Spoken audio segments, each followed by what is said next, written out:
नमस्कार विद्यार्थी मित्रांनो, स्वागत आहे तुमचं आपलं चॅनल ए क्लास एज्युकेशन वरती। मित्रांनो, आजच्या व्हिडिओमध्ये आपण नायब तहसीलदार या पदाविषयी संपूर्ण सविस्तररित्या माहिती घेणार आहोत। सविस्तररित्या म्हणजेच सगळ्याच गोष्टी आपण बघणार आहोत की शैक्षणिक पात्रता काय असायला हवी, वयोमर्यादा काय असायला हवी, त्यानंतर निवड कशा पद्धतीने होते, कोणती एक्झाम द्यावी लागते, त्याचा पॅटर्न कशा पद्धतीने आहे, किती गुणांची एक्झाम असते, त्यानंतर शारीरिक पात्रता गरजेची आहे का, सोबतच पद नक्की जे आहे नायब तहसीलदार त्या पदाचं प्रमोशन कशा पद्धतीने होतं, त्यानंतर मित्रांनो त्यांची कामे काय काय असतात, कोणती कर्तव्य नायब तहसीलदाराला पार पाडावी लागतात, या सगळ्याच गोष्टी आपण आजच्या व्हिडिओमध्ये डिस्कस करणार आहोत। या व्हिडिओनंतर तुम्हाला नायब तहसीलदार या पदाचा कोणताच डाऊट जो आहे तो राहणार नाही। आणि तरी पण तुम्हाला जर वाटलं की या पोस्टविषयी काही डाऊट आहे तर आपल्याच व्हिडिओच्या डिस्क्रिप्शन बॉक्समध्ये जर तुम्ही गेलात तर त्या ठिकाणी किंवा आपल्या चॅनलच्या अबाउट सेक्शनमध्ये जर गेलात तर त्या ठिकाणी तुम्हाला टेलिग्राम ग्रुपची लिंक दिसेल। टेलिग्राम ग्रुप जो आहे तो जॉईन करायचा आहे, त्या ठिकाणी तुम्ही आम्हाला पर्सनली मेसेज करून तुमचे डाऊट जे आहे ते विचारू शकता। आणि सोबतच मित्रांनो, टेलिग्राम ग्रुप जॉईन केल्यानंतर तुम्हाला फ्री स्टडी मटेरियल असेल, त्यासोबतच नवीन नवीन परीक्षेचे अपडेट असतील, सगळ्या गोष्टी त्या ठिकाणी मिळणार आहेत। चला तर मित्रांनो, आपण आजच्या व्हिडिओला सुरुवात करूया। आता मित्रांनो, तुम्हाला नायब तहसीलदाराबद्दल तुम्ही ऐकून असाल, नायब तहसीलदाराला बघा, नायब हा शब्द डिप्युटी किंवा मग सहाय्यक असा संदर्भित होत असतो। जो नायब तहसीलदाराची तहसीलदार कार्यालयातील सेकंड इन कमांडची भूमिका अधोरेखित करणारा हा शब्द आहे। तर मित्रांनो, नायब तहसीलदाराच्या आपण सगळ्या गोष्टी बघणार आहोतच, पात्रता वगैरे, पण त्यापूर्वी नायब तहसीलदार काम काय करतो तर बघा मित्रांनो, सगळ्यात महत्वाची गोष्ट म्हणजे नायब तहसीलदार जो आहे, भारतीय प्रशासकीय परिदृश्यात नायब तहसीलदार हा काय असतो, तहसीलदाराचा सहाय्यक असतो। म्हणजे महसूल गोळा करणं, जमिनीच्या नोंदीची देखभाल करणं, त्यानंतर विविध प्रशासकीय कामामध्ये ते योगदान देत असतात। त्यानंतर नायब तहसीलदार आणि तहसीलदार यांच्या भूमिका ज्या आहेत त्या वेगवेगळ्या असल्या तरी एकत्रितपणे ते व्यवस्थेची अखंडता टिकवून ठेवण्यासाठी महत्वपूर्ण भूमिका ज्या आहेत ते बजावत असतात। म्हणजे नायब तहसीलदार जो आहे तो तहसीलदाराला सुद्धा मदतीमध्ये काम करतो आणि सोबतच मित्रांनो, नायब तहसीलदार जो आहे जमिनीच्या नोंदी वगैरे ह्या सगळ्या गोष्टी ठेवण्याचं काम जो आहे तो नायब तहसीलदार करत असतो। आणि मित्रांनो, नायब तहसीलदार झाल्यानंतर तुमची पदोन्नती जी आहे ती तहसीलदार पदी होते। ओके, म्हणजे बघा, तहसीलदार उपजिल्हाधिकारी होतो हे तुम्ही ऐकून असाल की तहसीलदार झाल्यानंतर तुमची निवड जी आहे, तहसीलदार झाल्यानंतर ज्येष्ठता आणि पात्रतेनुसार तुमची जी पदोन्नती आहे, जे प्रमोशन आहे ते उपजिल्हाधिकारी पदी होतं। त्या पद्धतीने तुम्ही नायब तहसीलदारावरून तहसीलदार या ठिकाणी तुमचं पदोन्नती जे आहे, प्रमोशन जे आहे ते होत असतं।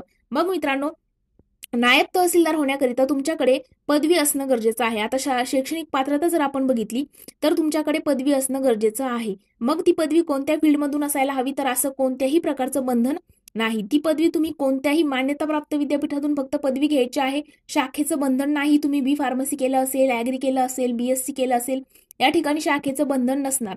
तुम्ही कोणत्याही फील्डमधून पदवी घेतलेली असेल तरी तुम्ही या ठिकाणी पात्र असणार आहात। आणि मित्रांनो, नायब तहसीलदार होण्याकरिता तुम्हाला जर वय बघितलं तर वयोमर्यादा जर बघितली तर कमीत कमी 18 वर्ष तुमचे कंप्लीट असणं गरजेचं आहे। आणि जास्तीत जास्त जर तुम्ही ओपन कॅटेगरीत असाल तर जास्तीत जास्त 38 वर्षापर्यंत तुम्हाला एक्झाम जी आहे ती देता येते। म्हणजे कमीत कमी 18 वर्ष, जास्तीत जास्त 38 वर्षापर्यंत एक्झाम देता येते।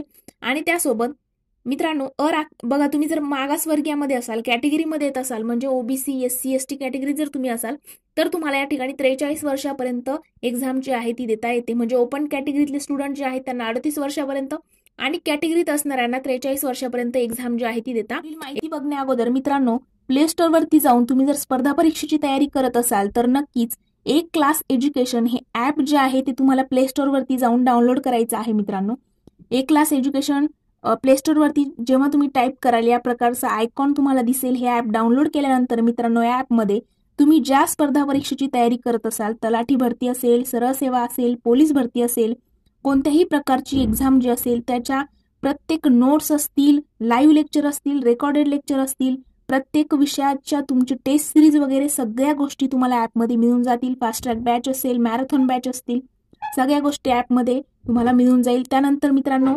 टेलिग्राम वरती आपलं चॅनल आहे, ते चॅनल देखील तुम्हाला या ठिकाणी जॉईन करायचं आहे। तुम्ही ज्या स्पर्धा परीक्षेची तयारी करत आहात त्याबद्दल कोणत्याही प्रकारचा डाऊट जर तुम्हाला असेल तर तो तुम्ही आपल्या टेलिग्रामला विचारू शकता, पर्सनली मेसेज करू शकता किंवा ग्रुप जॉईन करून तुम्हाला तिथे प्रत्येक विषयाची अपडेट जे आहे ती, प्रत्येक नवीन गव्हर्नमेंट एक्झामच्या अपडेट वगैरे सगळ्या गोष्टी तुम्हाला टेलिग्राम वरती मिळतील। त्यासोबतच इन्स्टावरती देखील आपली आयडी आहे स्पर्धा परीक्षा एक क्लास एज्युकेशन, या आयडीला देखील मित्रांनो फॉलो करायचं आहे। आणि तिकडेही तुम्ही तुमच्या मनातील ज्या काही शंका कुशंका असतील ते तिथे विचारू शकता. प्रत्येकाला तिथे रिप्लाय मिळेल आणि तुमच्या प्रत्येक प्रश्नाचं सोल्युशन त्या ठिकाणी मिळेल. चला तर मित्रांनो, आपण आपला व्हिडिओ कंटिन्यू करूया. येते त्यानंतर शारीरिक पात्रता जर बघितली तर मित्रांनो, नायब तहसीलदार पदाकरिता कोणत्याही प्रकारच्या शारीरिक पात्रतेची गरज नाही. म्हणजे दिव्यांग सुद्धा या ठिकाणी, म्हणजे अपंग असणारे उमेदवार सुद्धा या ठिकाणी पात्र असणार आहे. आता मग त्यानंतर जर आपण बघितलं तर बघा, परीक्षा पद्धती. आता शैक्षणिक पात्रता बघितली, शारीरिक पात्रता गरजेची नाही, वयोमर्यादाही बघितलेली आहे.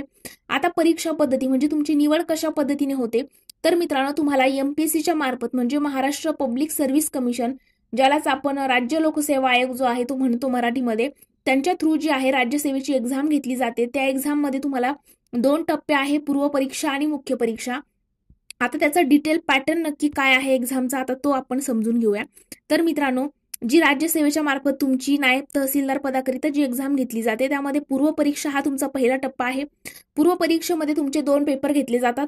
पहिला पेपर हा 200 गुणांचा आणि दुसरा पेपर 200 गुणांचा, आणि दोन्ही पेपर करिता तुम्हाला 2-2 तासाची वेळ दिली जाते. पहिल्या पेपरला तुमचा दर्जा जो आहे तो पदवीचा आहे. आणि मित्रांनो बघा, माध्यम मराठी आणि इंग्रजी म्हणजे कोणत्याही माध्यमातून तुम्ही पेपर देऊ शकता. आणि पूर्व परीक्षेचं स्वरूप जे आहे ते वस्तुनिष्ठ बहुपर्यायी, म्हणजे काय तर एमसीक्यूज पॅटर्न या ठिकाणी असणार आहे पूर्व परीक्षेला. मात्र मित्रांनो, 2025 पासून डिस्क्रिप्टिव्ह पॅटर्न म्हणजे लेखी परीक्षा आता सुरू होणार आहे. म्हणजे पूर्व परीक्षा तुमची वस्तुनिष्ठ बहुपर्यायी स्वरूपाचीच असेल, मात्र मुख्य परीक्षा जी आहे ती तुमची या ठिकाणी लेखी होणार आहे. 2025 पासून हा आयोगाने नवीन बदल जो आहे तो केलेला आहे. हे नवीन पॅटर्न आयोगाने आता लागू केलेला आहे. त्यामध्ये बघा, मुख्य परीक्षामध्ये तुमची लेखी परीक्षा ही 1750 गुणांची, तर मुलाखत आणि व्यक्तिमत्व चाचणी 275 गुण, अशी टोटल 2025 गुणांची तुमची मुख्य परीक्षा होणार आहे. म्हणजे युपीएससी सारखा पॅटर्न या ठिकाणी असणार आहे 2025 पासून. त्यामध्ये मित्रांनो, पहिला आणि दुसरा पेपर तुमचा मराठी आणि इंग्रजीचा आहे. मराठीकरिता 300 गुण, इंग्रजीकरिता 300 गुण, आणि दोन्ही पेपरला 3-3 तासाची वेळ आहे. पात्रता 25% गुण, म्हणजे काय क्वालिफाईंग आहे. 25%पेक्षा जास्त मिळवायचे आणि मग तुम्ही बाकीच्या पेपरला सुद्धा पात्र असणार आहात. त्यानंतर तुमचा जो सेकंड पेपर असतो त्यामध्ये बघा, तुम्हाला गुणवत्तेसाठी मोजले जाणारे पेपर, म्हणजे काय तर फायनल मेरिट लिस्टमध्ये तुमचे हे पेपर जे आहेत ते या ठिकाणी गुणवत्तेसाठी घेतले जातात. त्यामध्ये पेपर 3, 4, 5, 6, 7, 8 आणि 9 असे टोटल 7 पेपर जे आहेत ते तुम्हाला नंतर लेखी स्वरूपात द्यायचे असतात. या ठिकाणी तुम्हाला दिसत असेल की पारंपरिक किंवा वर्णनात्मक यांनी दिलेलं आहे ऑब्लिकमध्ये. म्हणजे काय तर हे पेपर तुमची लेखी होणार आहे. त्यामध्ये बघा, पेपर तिसरा जो आहे त्याच्यामध्ये निबंध आहे. पेपर चौथा म्हणजे सामान्य अध्ययन 1, 2, 3, 4, 5 हे तुम्हाला माहित असेल. त्यानंतर 8वा आणि 9वा पेपर हा वैकल्पिक विषय, म्हणजे जे आपल्याला युपीएससीचा पॅटर्न जर तुम्हाला माहित असेल की आपल्याला मुख्य परीक्षेला आपल्याला आपल्या आवडीचे विषय निवडता येतात, त्या पद्धतीने हे 2 विषय आहेत. आणि सगळ्या पेपरला तुम्हाला 250 गुण आहेत. त्यानंतर दर्जा जो आहे तो पदवीचा आहे. मराठी इंग्रजी कोणत्याही भाषेतून तुम्ही देऊ शकता, आणि प्रत्येक पेपरला 3-3 तासाची वेळ आहे. अशा पद्धतीने राज्यसेवा पूर्व आणि मुख्य परीक्षेचा नायब तहसीलदारचा पॅटर्न आहे.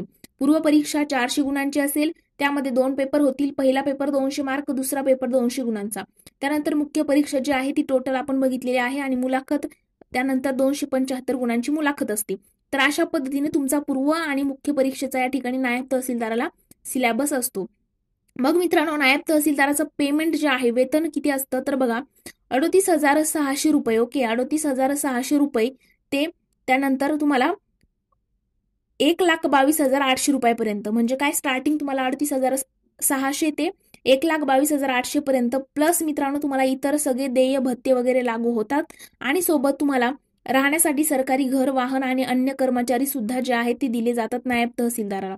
ओके, तर अशा पद्धतीने तुमचं या ठिकाणी नियोजन असतं. आणि मित्रांनो, नायब तहसीलदाराचे आणखी जर आपण डिटेल कार्य जर बघितले तर मित्रांनो, नायब तहसीलदार हा ग्राम प्रशासनामध्ये बघा, नायब तहसीलदाराच्या भूमिकेत त्यांच्या कार्यक्षेत्रातील गावांच्या कारभारावर देखरेख करणं देखील समाविष्ट असतं. त्यात विवाद निराकरण असेल, स्थानिक विकास प्रकल्पांचं व्यवस्थापन करणं असेल. त्यानंतर बघा, ते काय करत असतात तर कायदेशीर आणि प्रशासकीय कार्यवाहीत महत्वपूर्ण शपथपत्र आणि शपथ जे आहे ते पण ते देऊ शकतात. नायब तहसीलदार हे जमिनीच्या मालकीच्या नोंदी ज्या असतात त्या ठेवतात. त्यानंतर जमिनीचे नकाशे असतील, मालमत्तेच्या मूल्यांकनाचा अचूक जमिनीच्या नोंदी ठेवण्यासाठी सुद्धा एक नायब तहसीलदार जबाबदार असतो. नायब तहसीलदाराच्या प्राथमिक कार्यापैकी एक कार्य म्हणजे काय तर त्याच्या अधिकार क्षेत्रातील जमीन मालकाकडून जमीन महसूल जो आहे तो गोळा करणं. त्यानंतर नायब तहसीलदाराच्या कर्तव्यामध्ये प्रशासकीय, महसूल आणि जमिनीशी संबंधित जबाबदाऱ्या ज्या आहेत त्यांचा सुद्धा समावेश होत असतो. तर अशा पद्धतीने मित्रांनो हे नायब तहसीलदार पद आहे.